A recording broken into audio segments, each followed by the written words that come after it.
Good evening. We are really delighted this evening to be able to welcome Franz Fischler to Harvard.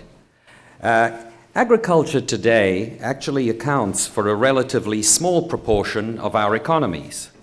In the European Union, for instance, only about 5% of the workers are employed in agriculture. And in the United States, the number is less than 2%. And if we look at world trade, agriculture accounts for actually less than 10% of world exports. And yet it is very striking that agricultural issues have played a very important role, both within the European community, as a source of friction and contention in transatlantic relations, and in the global trading system. I think it's fair to say that the Common Agricultural Policy, the CAP, has actually been central to the policy of the European Union. The CAP is the single most important item in the EU budget. It accounts for about 45% of the total budget. In fact, agriculture was at the heart of the original agreement between France and Germany and the other four founding members of the Union, and the issue continues to play a very central role, for instance, in the recent accession of the 10 new members to the EU. And when it comes to US-EU trade, agriculture has frequently been at the heart of our disputes. Goes back to the 1960s. We had chicken wars, we had pasta wars, we've had controversy over beef hormones and bananas, and today the issue of GMOs looms large across the Atlantic. In addition, when it comes to multilateral trade negotiations, agriculture recently has been at the heart of the negotiations. The Uruguay round, there were a lot of countries who participated in the Uruguay round. There were lots of issues that were covered in the Uruguay round. But at the end of the day, it all boiled down to the United States, Europe, and agriculture. And today again, with the Doha Development Agenda, agriculture is the core issue. So you can see then, just by this brief account, how important agriculture has become in these set of issues. And at the center of all of these questions stands the key player, the European Commission. And the European Commissioner, who's responsible for them, is probably the most important player. For the past 9 years, that person has been Commissioner Franz Fischler, our speaker this evening. So it is really no exaggeration to say there could be no one better qualified to talk to us on these issues. Franz Fischler was born in Austria. He ran his grandparents' farm when growing up, and he studied agriculture at the University of Agricultural Sciences, graduating in 1973. After a successful academic career, he moved to work in the Tyrol Chamber of Agriculture, eventually becoming its director. In 1989, he was appointed as the Austrian Minister of Agriculture and Forestry, playing a key role in Austria's accession to the European Union. He was also twice elected to Parliament, and in 1995, he was appointed European Commissioner for Agriculture and Agriculture and Rural Development. In September 1999, his portfolio was actually expanded to include communities' fisheries policy. Commissioner Fischler is now at the end of his term. He will be leaving at the end of October, and he has left an astounding legacy of accomplishments, and I'll just mention 3.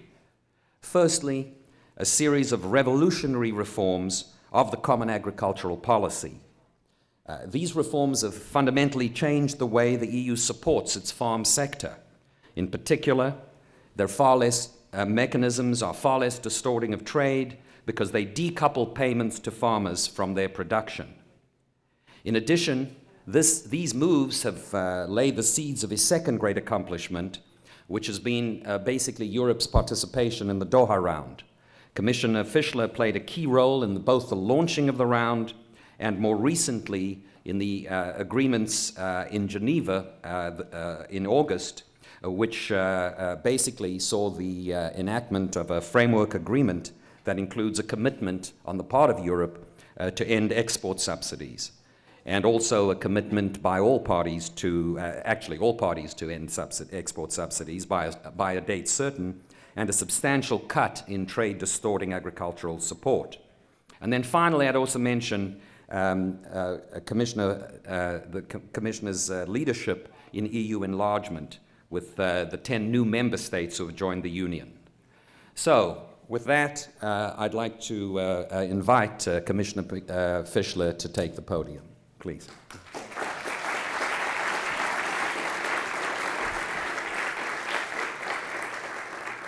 Professor Lawrence, ladies and gentlemen, I'm conscious that I'm on the wrong side of the lectern this evening.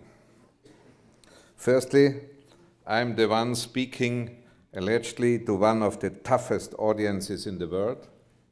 And secondly, I stand here representing Europe's common agricultural policy, which is never the fastest way to make friends and influence people on this side of the water. Where should I start, I thought. How, given the nature of my topic, could I start off on the right foot myself with my companions here tonight? And the conclusion I came to was that I should begin with a point on which I know we will both agree. That is, that it is a great honor to have been invited here this evening, and for that I thank you very much.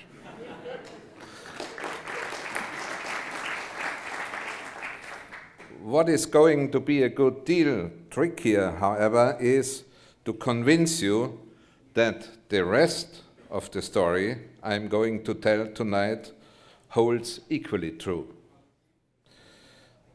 The biography of an agricultural policy that has changed its colors several times, that has been upgraded to keep pace with modern objectives, one that has faced realities, not forcibly, but voluntarily, to move European agriculture forward and to set the precedent in the WTO. And one that, despite this, still faces criticism from around the world. It remains trade distorting. Its opponents say it uses and abuses developing countries, and it costs too much, funding an industry in which proportionately few remain in many of our member states, and one whose products could be sourced cheaper elsewhere. You have heard it all before, I'm sure. The CAP is, after all, one of the most widely publicized of EU policies, nowhere more so perhaps than here in the States. But is the criticism it so often receives really justified? Is it still relevant to today's policy? And is it really so much worse than other developed or even developing country farm policies? I will let you draw your own conclusions, but let me begin by putting a few things into perspective. The first being the key differences between our past and our present policies. Ladies and gentlemen, let us go back for a moment to 1990. The beginning of the end for an old-style agricultural policy that sported many unwanted side effects of a post-war legacy, but whose primary intention had been to secure a stable food supply. That goal, long since achieved, 2/3 of the total EU budget was now being plowed into supporting a trade-distorting system characterized by surpluses, environmental degradation, a hugely complex range of subsidies and fixed prices determined not by the market but by politicians. Clearly unsustainable and clearly with a detrimental impact that extended well beyond our domestic borders, it was hardly surprising when consumers started to lose confidence, nor when the pressure mounted during the Uruguay round.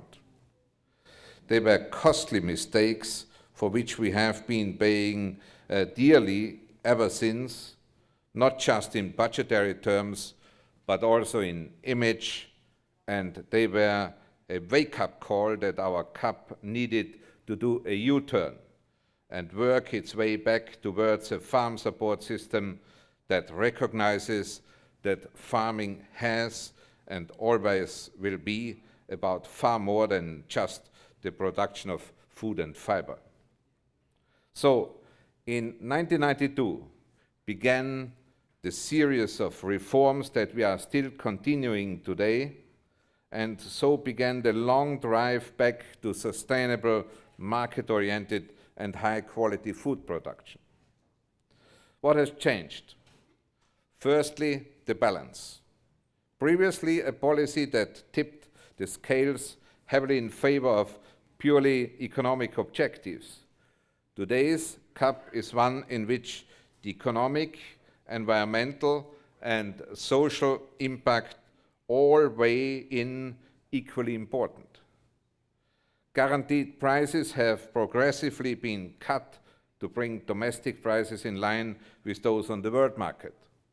Support has been decoupled from production levels and tied instead to maintaining mandatory environmental, food safety, and animal welfare requirements, all elements which have explicitly been called for by European consumers and citizens.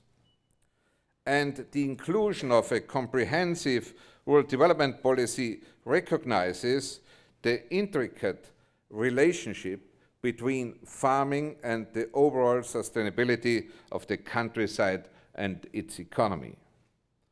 All of these have switched the emphasis of the policy, my second key point, from one of quantity to one of quality, from one that was subsidy-driven to one that it is demand-driven, from one that was trade-distorting to one that is trade-facilitating, and finally from one that farmed for the minute to one that farms for the future.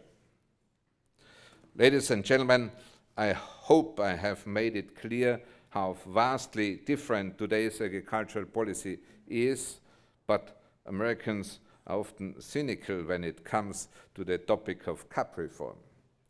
Many I know think of it all as a strong dose of political guff that masks the symptoms of the maladies rather than curing them. And whilst it would be easy for me to continue to argue my case at a general level, I suspect you may be more easily convinced if I substantiate my claims with a little evidence. One of the key difficulties that has characterized the recent round of trade talks, and a point I will come back to again later on, has been the misuse of the data available and a consequent confusion between what is true and what is not. Facts often lose out to the inherently one-sided game of politics, but they are, as John Adams, second US president and former Harvard student, said, stubborn things.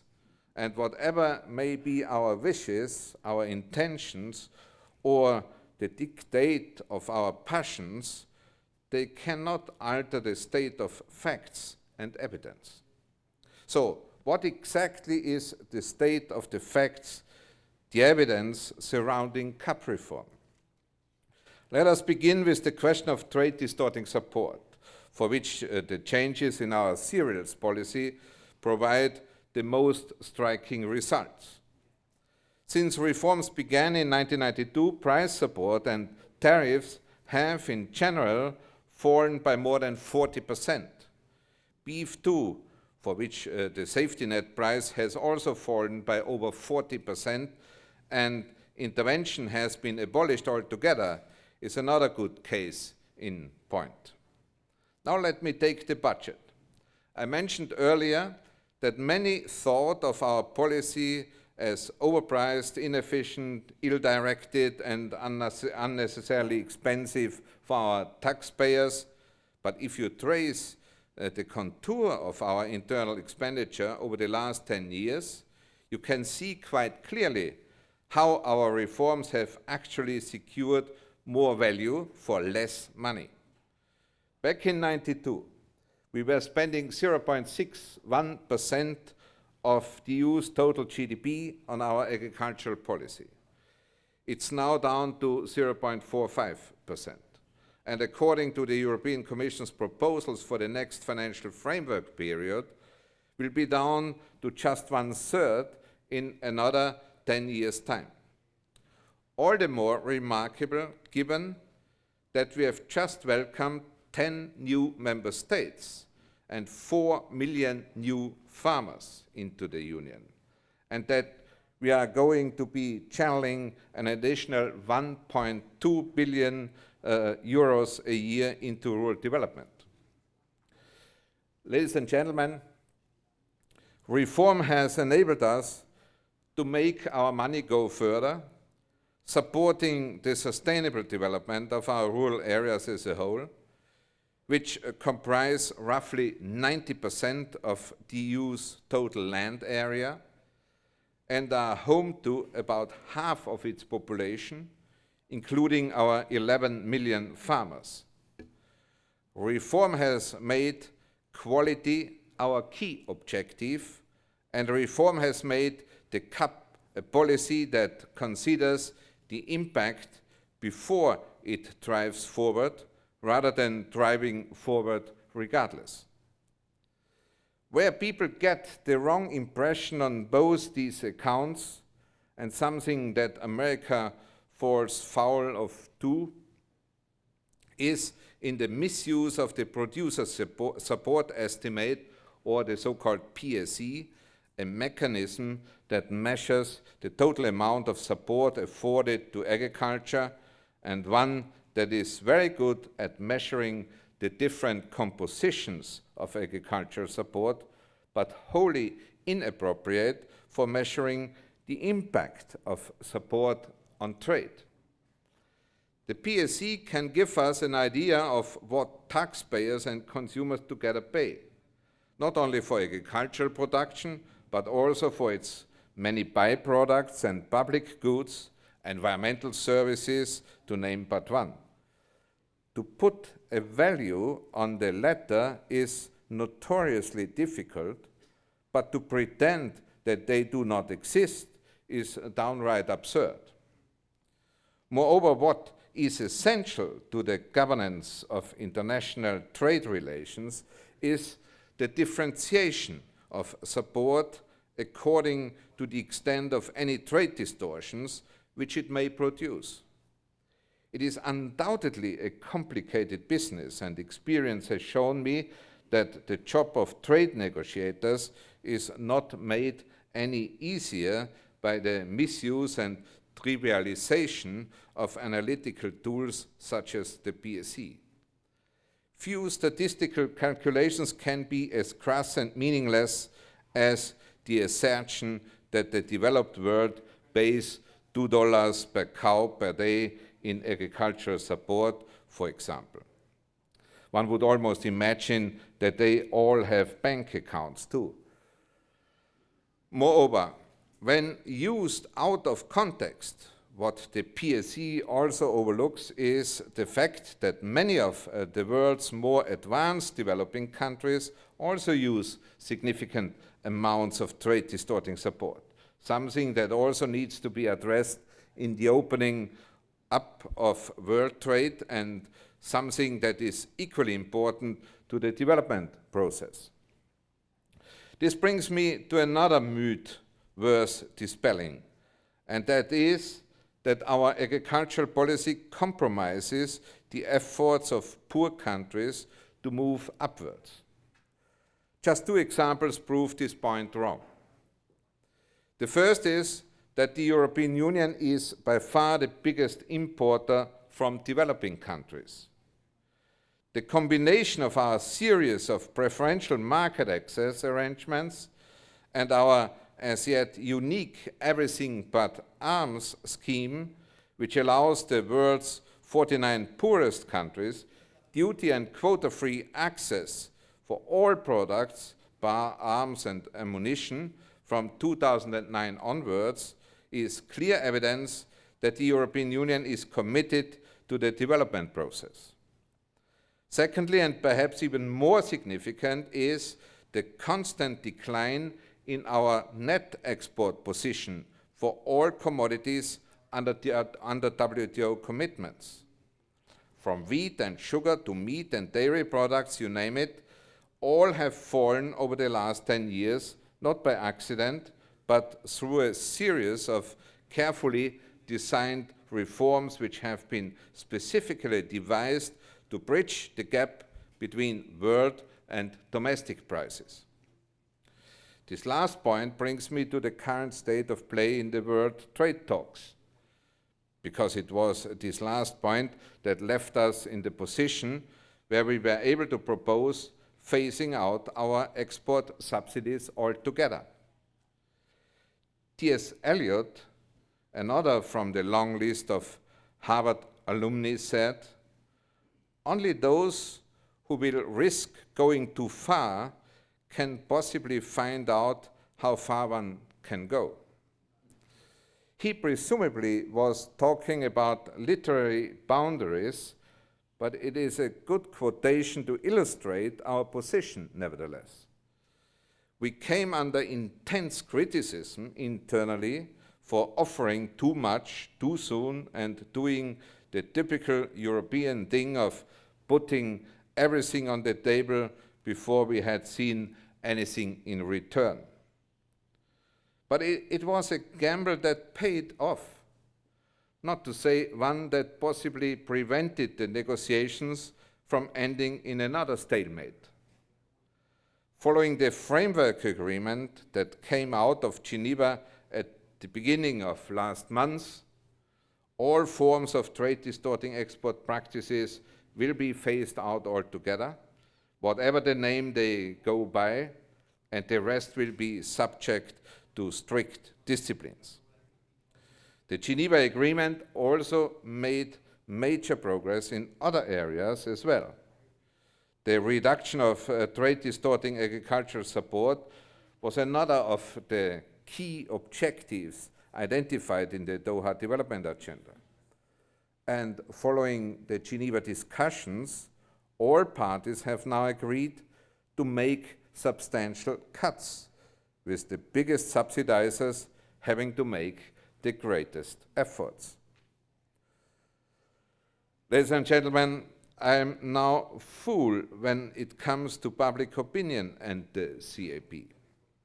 I know that there will always be those who want it reformed, taken one step further, even scrapped altogether, but this should not overshadow what we have achieved.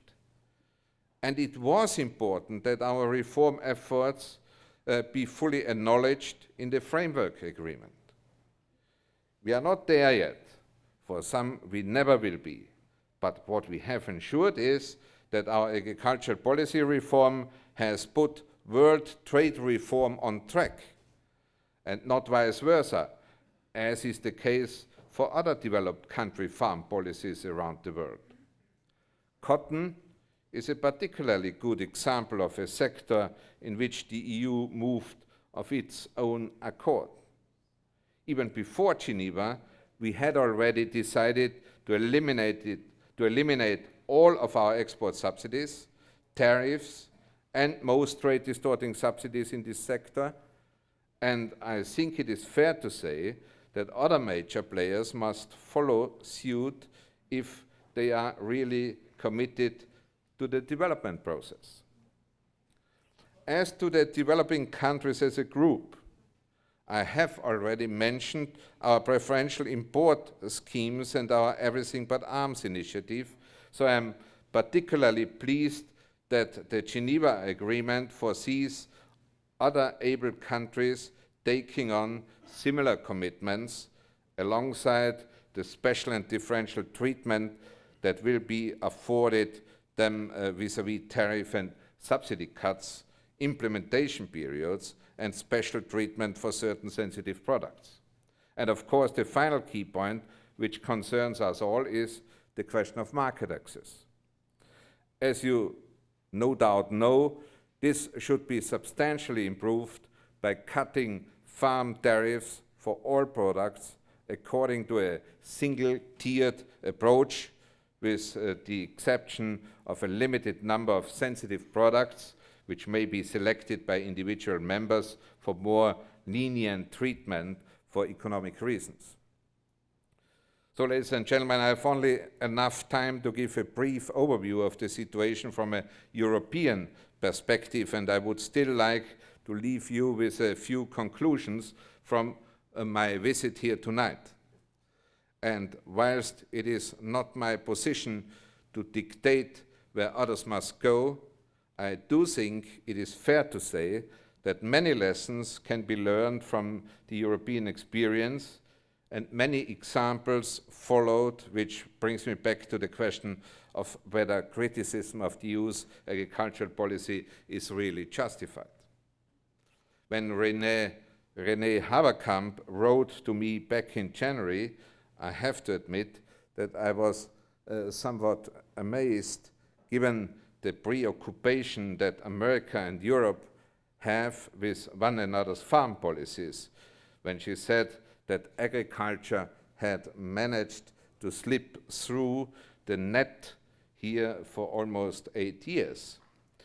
I know I'm partly to blame, and you perhaps might suspect that I waited until I had a stronger defense for the CAP, until I put in an appearance, until the quick-fire transatlantic jousting had died down a bit, and although this was not the case, there is perhaps something to be said about the popular sport of cup bashing.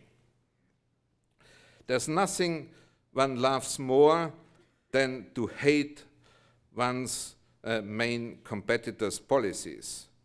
But I ask myself, is this really the most constructive way to progress? Is this really the most constructive way to meet the many and multifaceted challenges of the 21st century? Cheap jibes and fruitless sniping, I'm afraid, get us nowhere. They don't help us to progress as individuals, and they certainly don't help the world progress towards a freer and fairer trade system.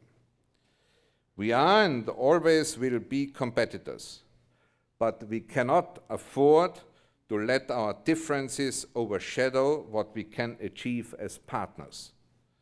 America and Europe are two vital cogs in world trade, and we have a responsibility to run together for world trade talks to succeed.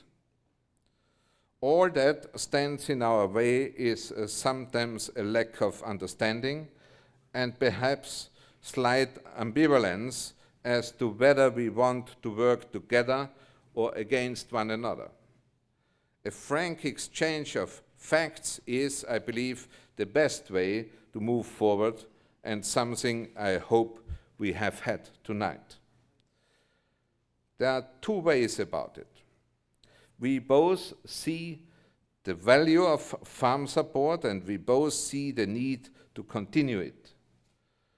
How is the question? And in the European Union, we have decided to shift the emphasis from protectionism to overall rural welfare. Not, as some have said, because we want to transform our countryside into a perpetual film set for the dramatization of some Jane Austen novel, but because we want to secure a future for our rural areas that recognizes all the various elements that comprise a living, working countryside, their interdependence and their individual importance. The CAP has had its low points, its difficulties, yes.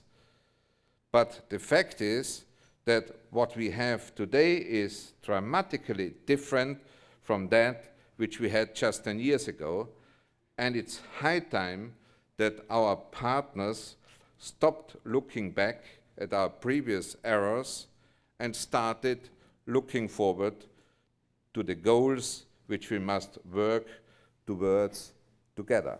Thank you.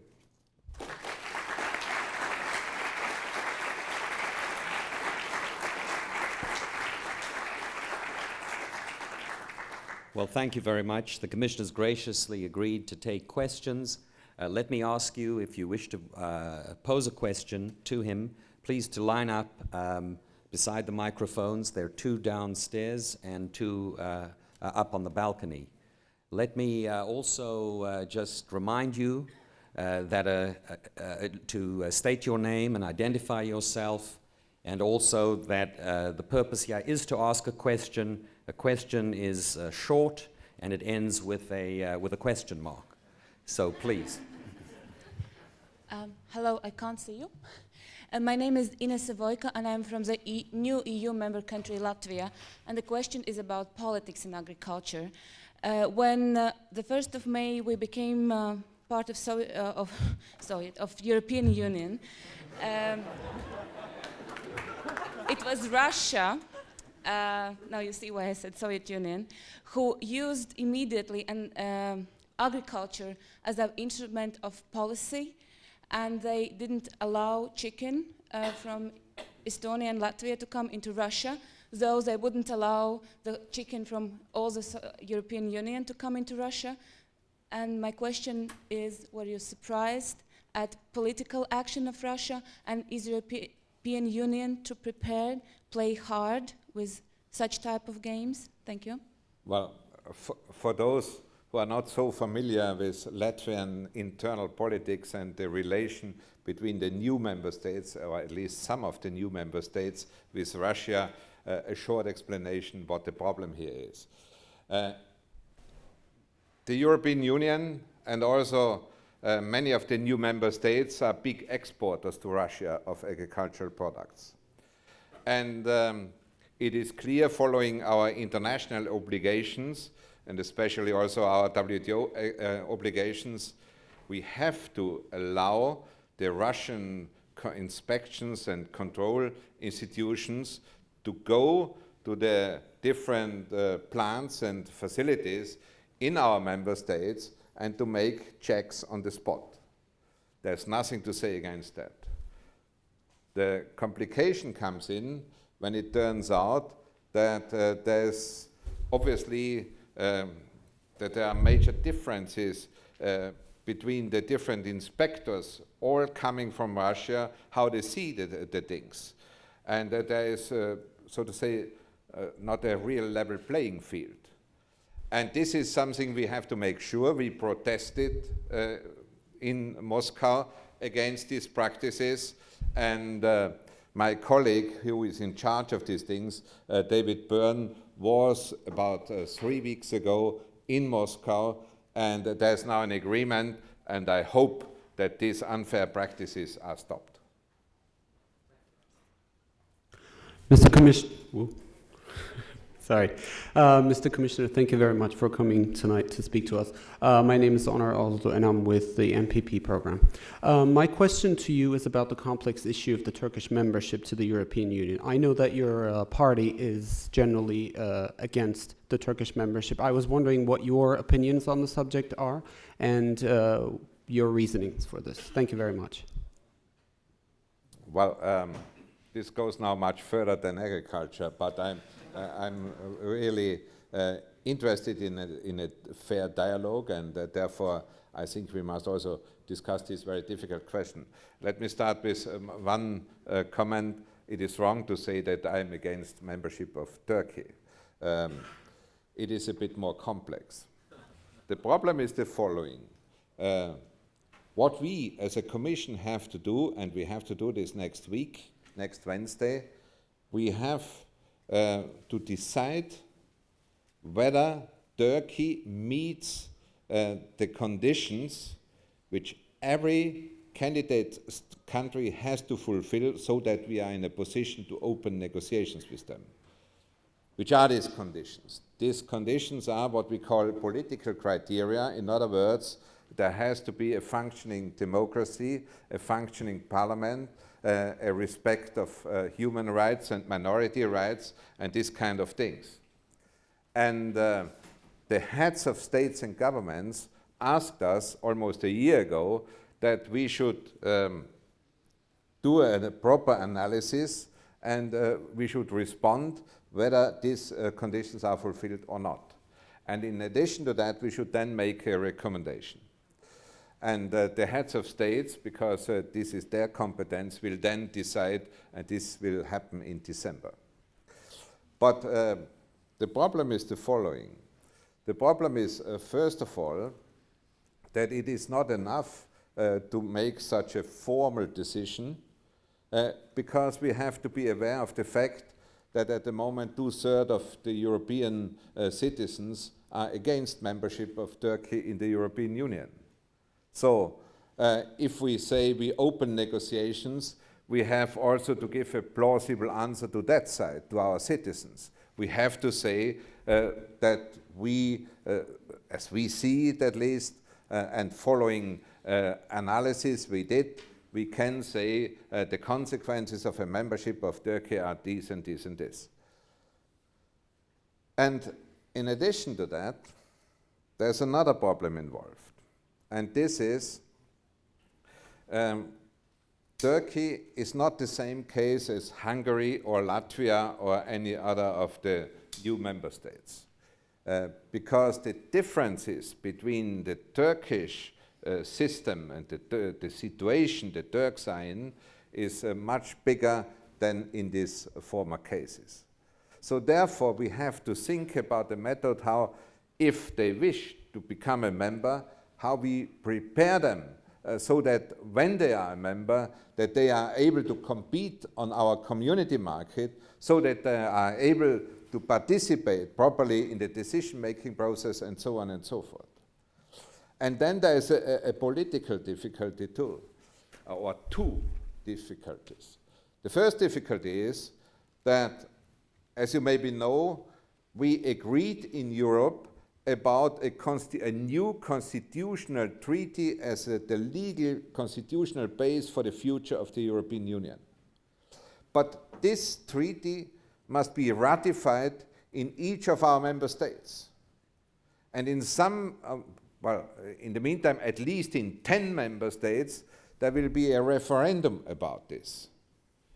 And the political problem will be that in at least some of these member states, they will combine the question of the constitution with the question of the membership of Turkey.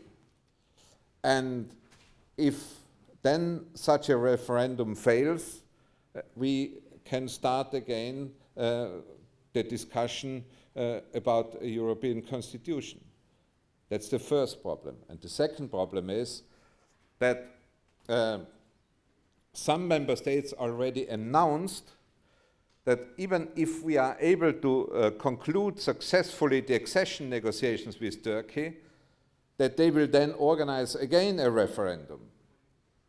And if such a referendum fails also in one single member state, nothing is going to happen.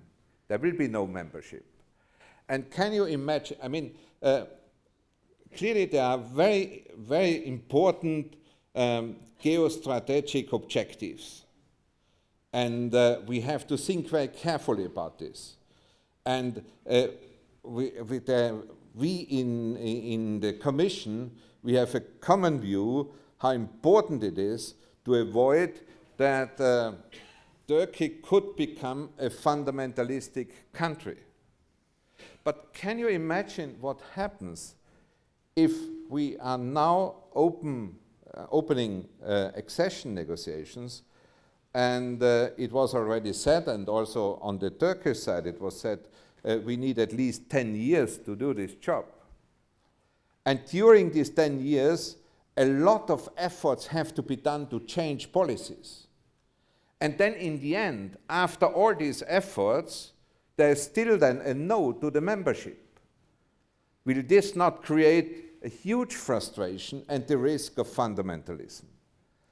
And all I'm saying is that we have to think about these things now.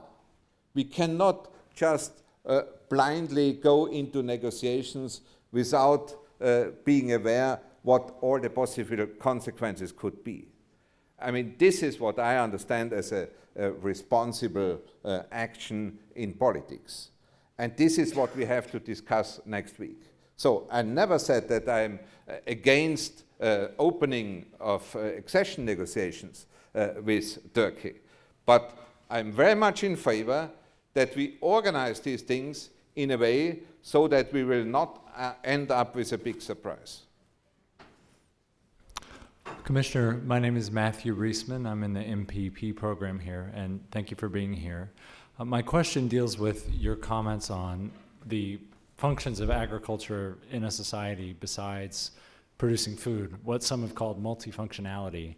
And you mentioned that this is a very difficult thing to quantify, but given how it appears very often the EU has raised this topic within discussions in international trade fora, it would seem important to treat this with a more rigorous analysis.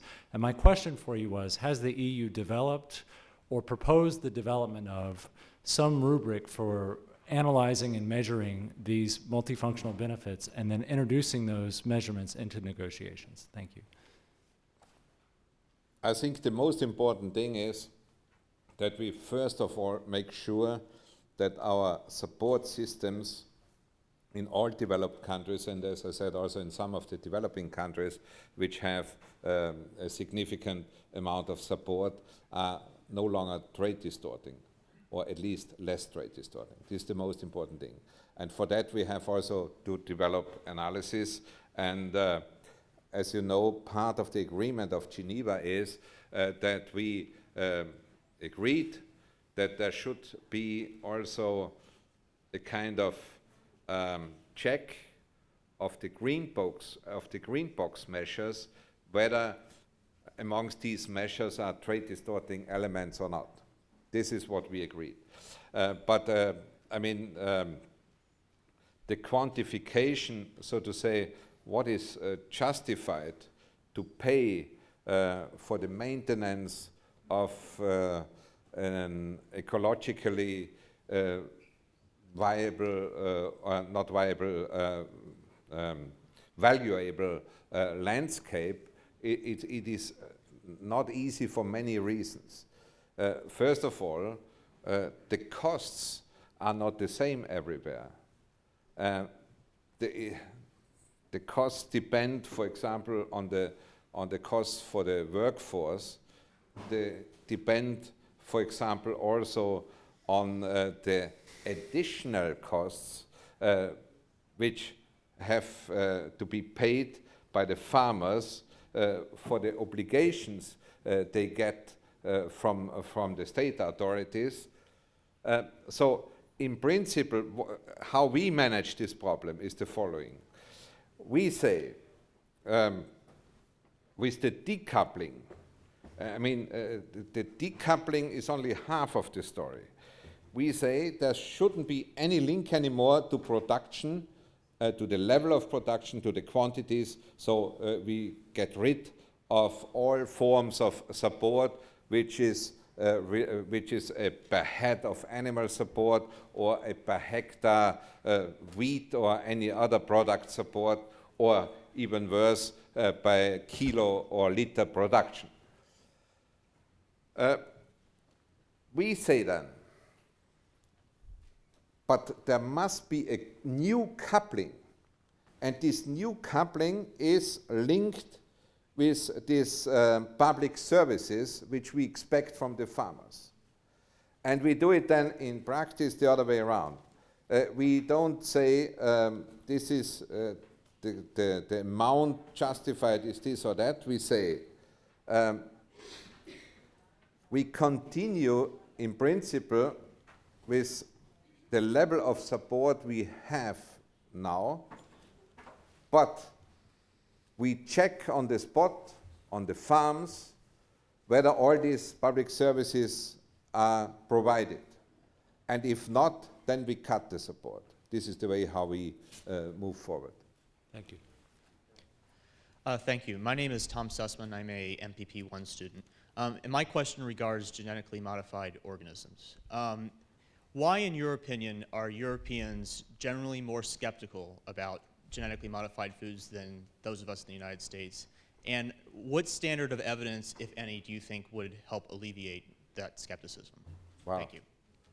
I'm sorry to say that, but especially at Harvard, but it is a reality that the Europeans in general are more skeptical vis-à-vis science.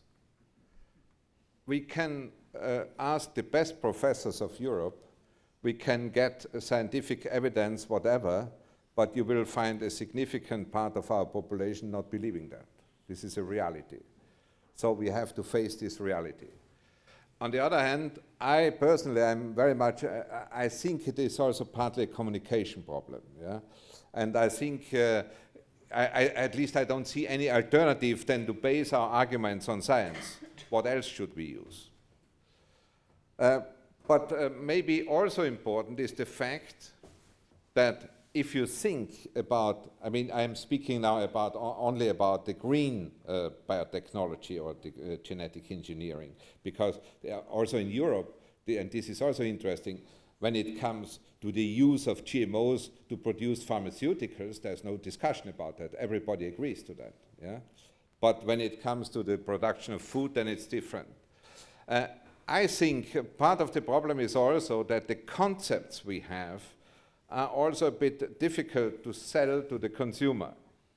I mean, how do you sell the concept of Roundup-ready soybeans? So we introduce a gene which allows us to use a certain herbicide. I mean, this is the concept. And if the Europeans hear something about herbicides and use of herbicides and so on, you can then argue, yeah, but we use less than if without GMOs and so on and so forth. But in the end, all this is not really convincing. That's part of the problem. And I must say, I'm rather confident that if we will have, hopefully very soon, a few new concepts, for example, to have drought-resistant varieties for the cereal production, especially for the semi-arid zones in the world. Do we then say to these developing countries, yeah, but these are GMOs, so therefore please don't send 1 kilo of these products to Europe? Yeah? Then we are, I think, in a much better position defending the ratio behind the use of GMOs.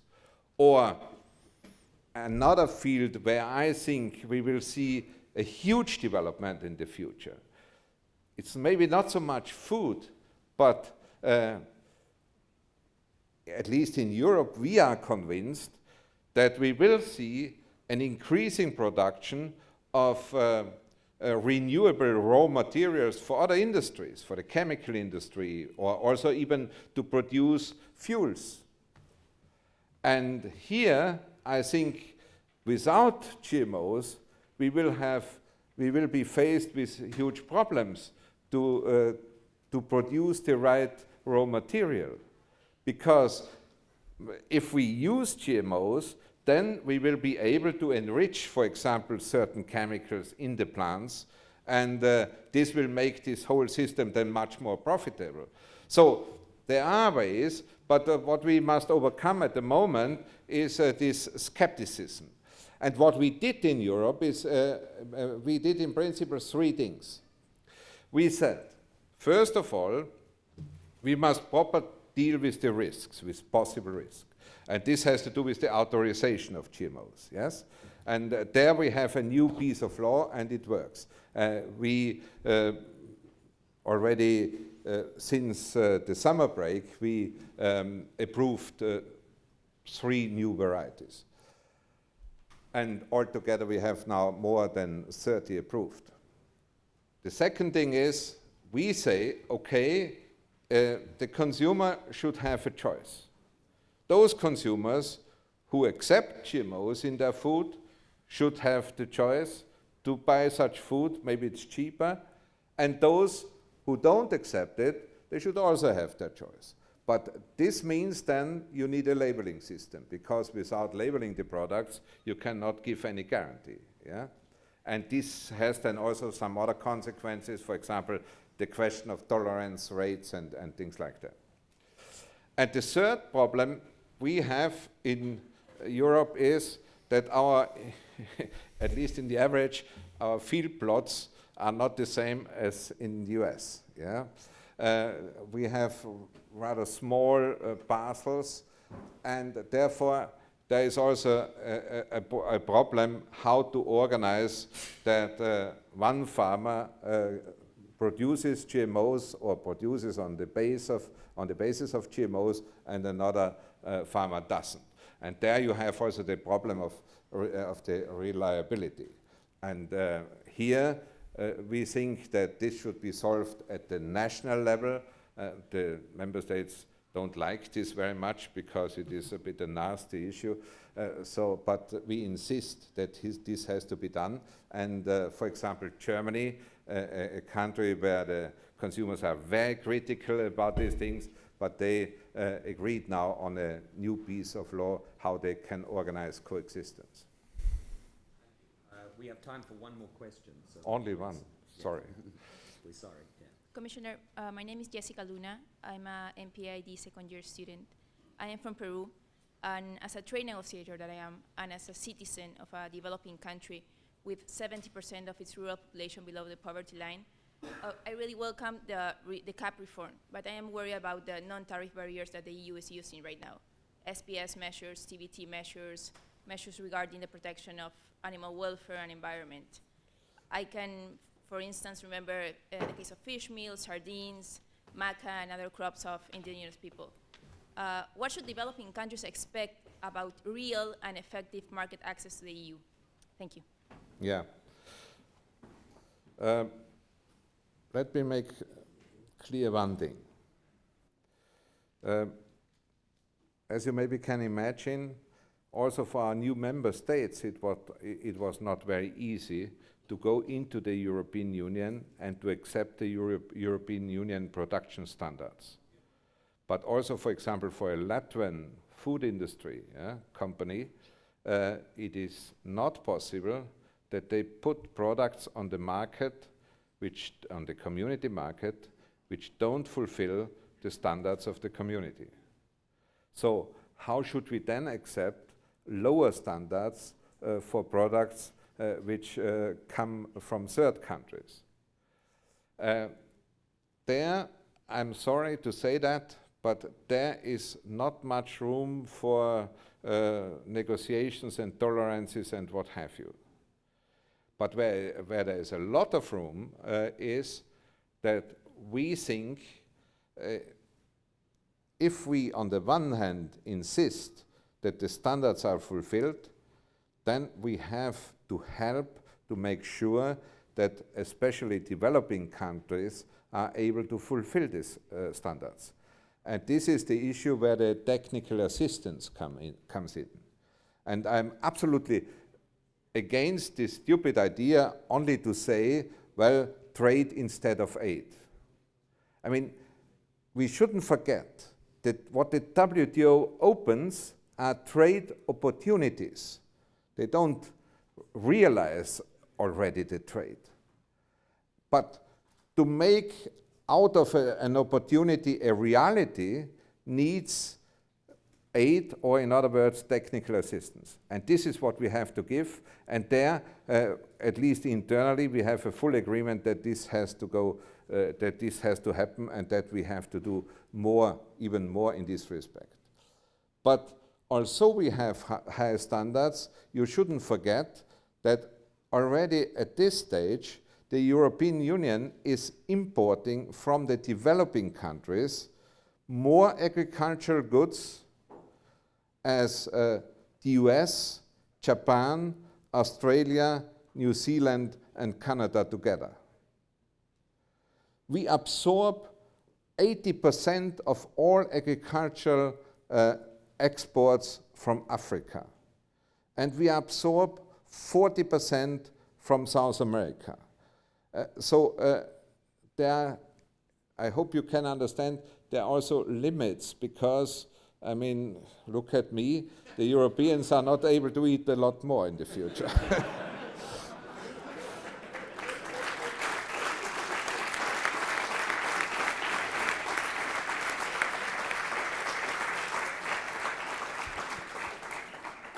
Well, Mr. Fischler, thank you very much. You have given us lots of food for thought.